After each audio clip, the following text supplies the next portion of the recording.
On September 4th through the 23rd, 2016, a major event will occur in the Old City of Jerusalem. It will bring together actors, artists, musicians, and persons in the media from around the world. What on earth are they planning to do in Jerusalem?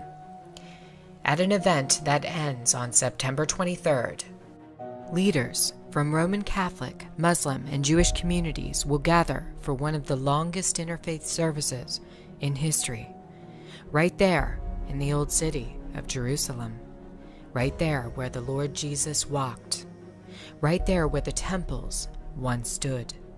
They will offer worship to a God under the banner of Ecumenism. It is there they plan to do away with categories of religion and ignore differences.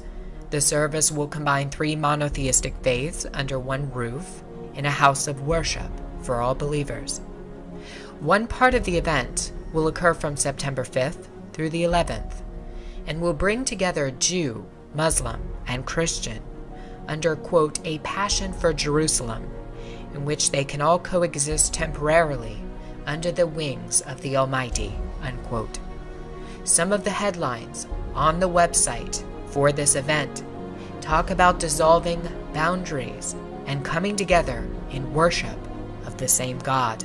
Another part of the event will occur from September 12th through the 23rd. The leaders of this event, which is called Mekudeshet, will perform an 11-day consecration.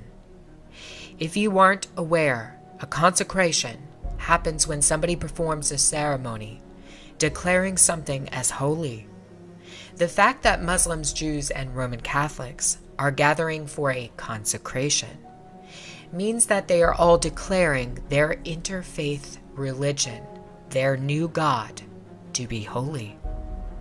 This is not good and may signal the beginning of the one-world religion that Pope Francis has worked so hard to achieve in the year 2016.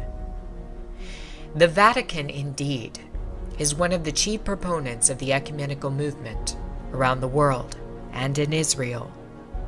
For the past 3 years, Pope Francis has worked tirelessly toward a new world religion in which all denominations are brought together as one.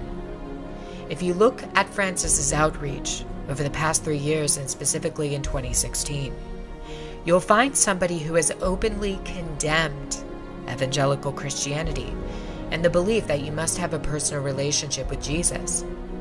He has openly warned that this belief is dangerous. He has also equated the spread of the gospel under evangelical Christianity to jihadism. In the meantime, he has done quite a bit of outreach to every other religion in the entire world. Why is this happening? The extent of Francis's outreach to other denominations in 2016 alone has been mind-boggling. In February, Francis held an emergency meeting with Patriarch Kirill of Russia for the first time since the 1054 Schism. Kirill then went directly to Antarctica, where he performed a bizarre religious ceremony consecrating the land and water surrounding the continent. Francis has also done outreach to Patriarch Bartholomew of Turkey, in which both leaders voiced support for the migrant crisis and called for more migrants to enter Europe. In May, Francis met with Al-Azhar of Egypt, who is the head of Sunni Islam. In January, Francis became the third pontiff ever to visit Rome's major synagogue. He has also hosted Jewish religious and political leaders at the Vatican. In June, Francis outreached to the Armenians. In July, Pope Francis visited Poland and told all of the young people in the audience to, quote, believe in a new humanity. In August, Pope Francis won a huge initiative with U.S. Lutherans. A document called the Declaration of the Way was passed by a majority of 931 to 9. It recognizes that there is no longer church-dividing issues between Lutherans and Roman Catholics. This means that 3.7 million U.S. Lutherans are now absorbed into the New World Religion. Also in July, Francis was the driving force behind a ceremony in the United States called Together, organized to bring all Christians in front of a 6,660-inch obelisk, or the phallus of Osiris, for worship. One of the major symbols we saw at Together 2016 was the Ouroboros, which is the serpent eating its own tail. The earliest legend of the Ouroboros has to do with the coming of Osiris, the god of the underworld. The Ouroboros is a highly occult symbol signifying the end of an eon, or the end of time. In occultism, the end of one eon usually results in a reset, brought about by some cataclysmic event. When used together, the obelisk and the Ouroboros show us the coming of Osiris to inhabit his temple at the beginning of the next eon, which is the start of the Golden Age. The fact that this symbol was put on display throughout Francis's Together 2016 event is very demonic. What is Francis doing, and why is he doing it?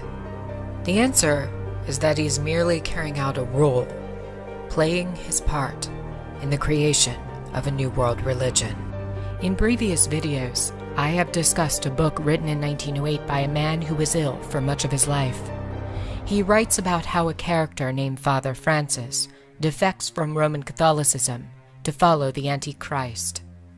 In this book, Father Francis would become the leading proponent of the new world religion and worship of the Antichrist.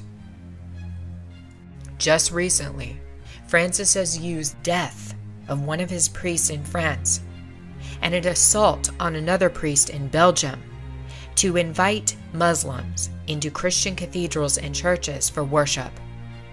For the past month, throughout Europe, since the attacks on the Catholic clergy, there has been a major drive by Francis to bring together Muslim and Christian, and his efforts are working. He isn't attempting to evangelize these Muslims and to convert them.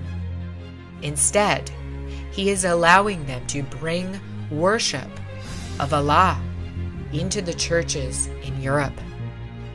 It has been prophesied that a religion of the New World Order would be established. It would dissolve boundaries between faiths. All would come together, united, in worship of the false light. There are Luciferians in history who predicted that Christianity and all religions would eventually collapse, making way for the religion of pure Luciferianism. A couple of these individuals was Luciferian and 33rd degree Grand Wizard Albert Pike, as well as Luciferian Helena Blavatsky. She viewed Christianity as a major challenge to the agenda of unveiling a new world religion. Christianity, in her opinion, would have to be done away with in order to unveil the new religion. We also have warnings from a former Jesuit who was murdered in 1999 that a one-world religion was in the making. It was an ecumenical religion that was being set up for all to follow. Malachi Martin told us a secret in an interview with Art Bell before he died. Luciferians had infiltrated the Vatican and were planning to set up a new religion, one they believed would last for 1,000 years.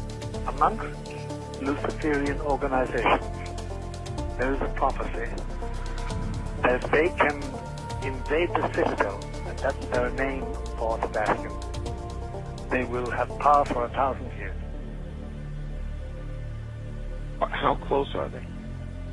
Very close. You might remember when Francis came to America last September, we saw a major push toward the full ecumenical agenda. Francis's itinerary started on September 23rd, 2015, one day after he landed in the United States, he had set his sight on finalizing what his predecessor, Pope John the 23rd, had set into motion on September 23, 1959. It was on this day John would offer a prayer that would begin the downfall of the Roman Catholic Church. A document would be penned declaring a new outreach to all religions in the world as children of the same God.